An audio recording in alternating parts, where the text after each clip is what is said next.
Coucou à toutes et à tous, bienvenue sur cette nouvelle vidéo des défis zen. Dans cette vidéo, je vous propose mon débriefing du défi numéro 5. Non, je ne suis pas Superwoman. Alors en fait, ce que je voulais un petit peu montrer dans ce défi, ce que je voulais tester également, c'était de partir un petit peu à à la chasse de notre perfectionnisme au quotidien. C'est-à-dire qu'on veut toujours faire des tonnes de trucs, être parfaite dans tous les domaines, et finalement, peut-être qu'il y a des choses qui ne sont pas si utiles, si indispensables, si inévitables que ça. Donc c'est un petit peu ce que j'avais envie de tester.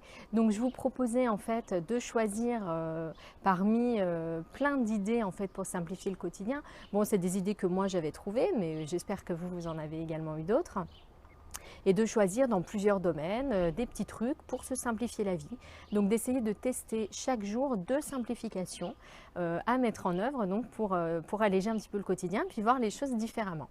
Par exemple, au boulot, sortir plus tôt, faire des pauses, déléguer, la gestion des enfants, lire des histoires moins longtemps, donner une douche plutôt qu'un bain. Bon, c'est des petites choses comme ça. Alors moi, j'ai relevé ce défi et très sincèrement, j'ai trouvé cette semaine géniale. Bon, alors d'une part, c'est des petites idées qui simplifient le quotidien, donc on a l'impression d'avoir un peu plus de temps pour soi, de pouvoir prendre le temps de se recentrer sur soi, de se détendre, de faire des choses différentes. Et puis surtout, ce que j'ai trouvé hyper intéressant, c'est qu'en fait, on a l'impression d'être coincé dans un quotidien avec plein de tâches qu'on ne peut pas éviter. Et je trouve que là, on se rend compte, en fait, moi je me suis rendu compte cette semaine qu'il y avait plein de choses que je pouvais faire autrement. Et je trouve que c'est assez agréable de se rendre compte qu'en fait, il y a plein de possibilités au quotidien. Voilà, qu'on n'est pas prisonnier d'une façon de faire et qu'en réalité, on peut faire les choses de manière très différente. Alors les points négatifs, franchement, de ce défi, j'en ai pas trouvé beaucoup. Après, dans les idées que moi je proposais, bon, il y a des choses qui sont plus difficiles à mettre en œuvre, enfin, que moi j'ai trouvé plus difficiles à mettre en œuvre que d'autres, et puis qui doivent être adaptées selon les contextes de chacun. Je pense par exemple aux simplifications boulot. Bon, faire des pauses le matin, l'après-midi, ça peut être compliqué. Voilà, quand les mails continuent à arriver, quand il y a des dossiers importants qui, voilà, on peut oublier. Bon, alors l'essentiel déjà, c'est de programmer des alertes, comme d'habitude, pour essayer de se souvenir de ce défi. Et puis, quand on avait choisi de faire une pause au boulot, donc de s'en souvenir et puis vraiment de la faire. Après, je propose aussi de sortir du bureau, à mon avis, de faire une pause ailleurs, sauf si vraiment on peut fermer la porte et puis avoir 10 minutes de calme pour soi. Voilà, ça c'était peut-être un peu plus compliqué. Pareil, donc sortir plus tôt. Il y a des jours où on ne peut pas sortir plus tôt parce qu'on a des échéances, des choses particulières à rendre. Donc là également à adapter selon votre cas. Moi j'ai pu le faire une fois dans la semaine. Et c'est vrai que j'ai trouvé ça absolument fantastique en fait, de sortir une heure plus tôt. L'impression d'être en vacances. En plus il faisait beau, j'avais choisi un jour où il faisait beau. Voilà, de pouvoir vraiment profiter du soleil, du jardin. Enfin bon, j'ai trouvé que c'était vraiment agréable et finalement on s'en prive souvent alors que c'est des petites choses que personne ne nous reprocherait si on ne les fait pas trop souvent. Je pense qu'on peut vraiment améliorer quand même le quotidien en changeant ces petites choses-là.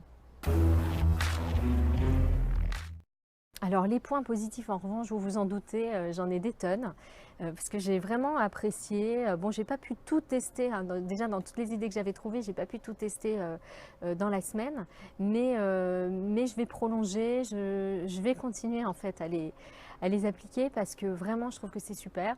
Alors mes petits chouchous, on va dire, c'est vraiment ce qui m'a soulagée et fait gagner beaucoup de temps en fait sur la semaine. Il y a eu par exemple, je choisis mes vêtements dans l'ordre. Ça paraît complètement anodin, mais moi je suis le genre de personne, j'arrive devant mon armoire le matin et j'ai une idée en tête et puis finalement ça va pas, donc après je prends ça, mais en fait ça va pas très bien avec le bas, donc finalement ah oui mais les chaussures, enfin bref il y a toujours un truc et donc je mets 5 à 10 minutes pour choisir ma tenue. Donc ça c'est fini parce que le premier jour j'ai commencé à m'énerver avec mon armoire et puis finalement je me suis rappelé le défi, je me suis dit non tu prends dans l'ordre. Donc j'ai peut-être trié parce que côté météo le premier truc n'était pas hyper adapté, j'ai pris le deuxième, mais du coup j'ai gagné 5 minutes. Enfin sincèrement 5 minutes à mettre des choses en plus du coup plus variées parce qu'on ne revient pas toujours sur les mêmes vêtements préférés qu'on a. Enfin bref, ça m'a gagné un temps fou. Donc je me suis dit 5 minutes chaque matin sur l'année, ça fait un paquet de minutes. et même un paquet d'heures. Donc voilà, ça c'est un truc que je vais adopter très clairement. Sur le reste de la préparation, pareil, simplifier le maquillage, la coiffure. Bon, je ne suis pas de toute façon une grande acharnée du maquillage et de la coiffure. Surtout depuis que mon mari m'a dit un jour qu'il préférait quand j'étais naturelle plutôt que quand je passais 1 heure à me faire un brushing. Donc du coup, voilà, pour moi, là, le problème était tout réglé. Donc ça, c'est du coup très facile le matin. Alors aussi un autre truc que j'ai vraiment aimé que je ne faisais pas avant, c'était le quart d'heure dessin animé du matin. Bon, je dis un quart d'heure, mais ça peut être même une demi-heure. Dessin animé pour les petits le matin qui me permet en fait de me préparer tranquillement. Voilà, je choisis le programme, ça ne dure pas très longtemps, donc je trouve que ce n'est pas hyper embêtant au quotidien. Et pour moi, c'est également un vrai soulagement du matin. Autre idée que j'ai testée cette semaine, la babysitter. C'est vrai qu'on en a trouvé une il n'y a pas très longtemps, mais souvent on n'y pense pas en fait, pris un peu dans le quotidien. Donc là, voilà, j'ai proposé une petite soirée un peu surprise à chérie à la dernière minute. Voilà, petit ciné, petit resto. C'est toujours agréable et souvent on n'y pense pas. Voilà, on s'enferme plus dans la routine alors qu'on pourrait très bien le faire assez facilement. Et puis la dernière chose hyper utile que j'ai testée cette semaine et que je vais également conserver, c'est au niveau de la cuisine. Alors cuisiner en double portion, ça j'ai pas pu le faire parce que j'avais pas assez d'ingrédients tout simplement. En revanche, pendant que je surveillais les cuissons, j'ai préparé vraiment autre chose. Un truc pour le lendemain, j'ai coupé des légumes, j'ai coupé des oignons, j'ai préparé un truc pour le soir, enfin bref. Donc on est beaucoup plus actif pendant la demi-heure de cuisine, mais en revanche on prend vraiment de l'avance sur les autres repas. Donc puis on fait des économies de vaisselle aussi. Enfin, j'ai trouvé que c'était vraiment utile et ça c'est quelque chose également que je vais garder. Voilà, donc vous l'avez compris, un défi que j'ai vraiment adoré relever. Donc j'espère que vous aussi, que vous allez garder plein de petites idées. Et puis surtout, je vous donne rendez-vous sur le blog pour aller dans vos commentaires, d'une part, donner un peu vos impressions, mais surtout partager vos trucs du quotidien, voilà, que vous avez testé, qui vous simplifient vraiment la vie. Parce que je trouve que c'est vraiment utile. On gagne du temps pour soi et puis ça donne une autre dimension en fait à nos quotidiens. Donc je vous donne rendez-vous sur le blog. À bientôt!